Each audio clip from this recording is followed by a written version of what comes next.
for one another.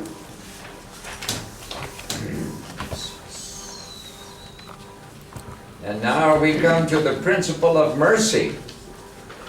Number 6 is the principle of mercy.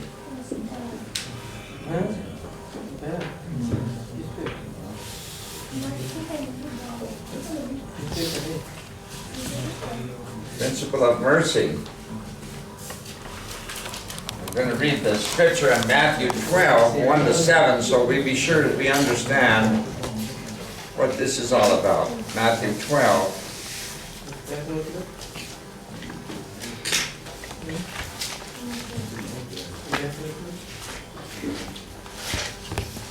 And at that time Jesus went on the Sabbath day through the corn, and his disciples were an hungered and began to pluck the ears of corn and to eat.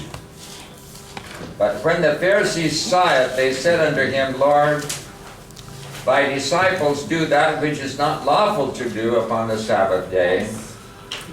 But he said unto them, Have ye not read what David did when he was an hungered, and they that were with him, how he entered into the house of God, and did eat the showbread, which was not lawful for him to eat, neither for them which were with him, but only for the priest?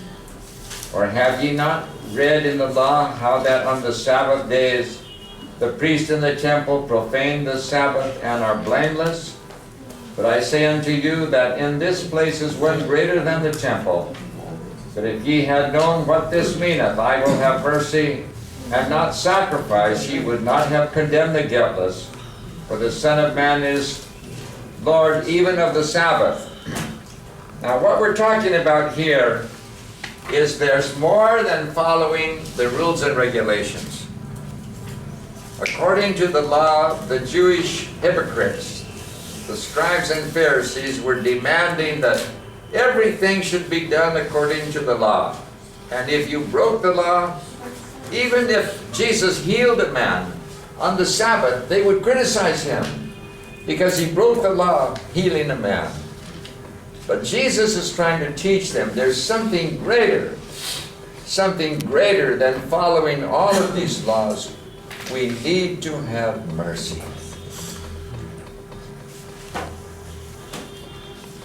We need to have the spirit of mercy, not to be there to judge and find fault, but be merciful. Even if someone has done wrong, made a mistake, have mercy.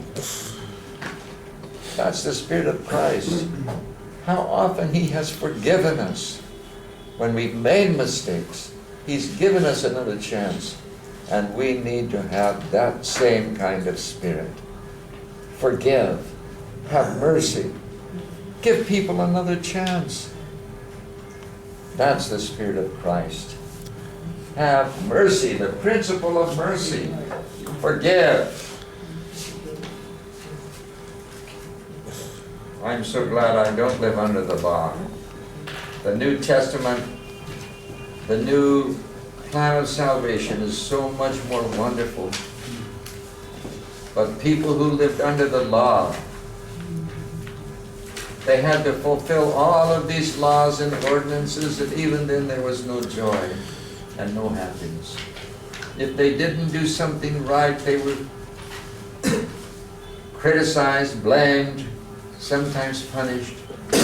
But now we live under a new plan of salvation, where there is love, there is mercy, and I'm so thankful for that. Number 7. The principle of relinquishing rights. Now, we need another word that will be easier to understand. What would be another word, Stan, if you could think of, instead of relinquish, what would be an easier English word? Relinquishing rights. Give up. Giving up rights. Let's say that. The principle of giving up your rights. And I'll explain what that's all about.